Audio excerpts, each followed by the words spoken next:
Ready? Okay. Thank you, everybody, for having me here. I truly appreciate it, and thank you to Todd for introducing the idea of positive psychology, because I'm going to talk about unleashing the power of positivity, or as I like to call it, liberating corporate America from hell. So I know that's a pretty strong statement, right? It's pretty strong language to talk about what most of us do, but invariably when I share that statement with people, I get a knowing, a nod of recognition, and then I get a knowing laugh, and then I get stories about their own corporate hell, about bad bosses and poor communication and low morale and shifting priorities and you know, a description of a place that's really not that fun to be and to go into every day. If you look at the data on this topic, companies like Gallup and others consistently find that most people don't love it in corporate America, and in fact about a quarter of the people hate it. They're actively disengaged with what they do. I would encourage you, for some of you, you might need to look no further than your own experience. Do you love going into the office every day? If you didn't have to, would you keep doing it? I know I worked in HR and in corporate America for 18 years, and the answer for me wasn't always yes. It was often no. So well, it's a strange thing though, right? Because corporate America is actually a pretty cushy place to be, with lots of perks and cool things. I once worked at a company where we had a ping pong table and a foosball table right there in the office. Totally cool. Nobody ever played. Everybody was afraid of how they would be perceived. Nobody wanted to look like they didn't have enough work to do.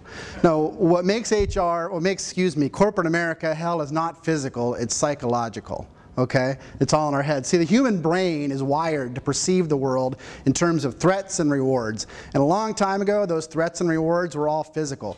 But today, the threats and rewards that we face are all social. And no place is more social than corporate America, actually. And from a social perspective, corporate America is actually a pretty threatening place. We have a whole range of threats that we face to our social brain in corporate America. Threats to our sense of status. We're constantly compared and judged and evaluated against others. Our sense of certainty is totally threatened by shifting priorities and goals that change constantly.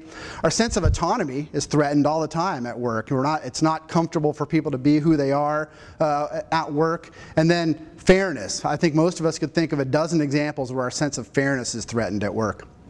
So what's this got to do with HR? Well, human resources, as near as I can tell, is the only function with the word human in its name. And so while it's a step up from personnel, I still have an issue with the word resources. People are not resources. They're human beings. Most companies today still see their people as a means to an end, as something to be managed or controlled. If they truly thought that human beings were the most important thing to their business, you would see very different behavior from companies than you actually do see. So I was in corporate America I was a successful HR executive for 18 years, and I would be lying if I said I always put the needs of human beings ahead of the needs of management and short-term profit. So if HR is not going to take this, who will? I actually think HR is sold out for that coveted seat at the table. I think we're trying to earn respect by acting like finance, by acting like operations, instead of truly embracing the unique contribution that we have to offer. I think we're afraid of looking weak. We're afraid talking about feelings and humanity in the workplace is just a little bit too touchy-feely for the business. I think we doubt our ability to quantify the impact on the bottom line of this work. And the truth is, it is difficult to put a dollar figure on the impact to the business, but that doesn't make it any less real. Because the reality is, we actually have something that no other function has. We know a competitive advantage that's very real, very powerful, and unfortunately still very rare in corporate America today. HR has, what's my next slide? I'm behind here. See, the companies that get this understand that, and they reap the benefits of this work.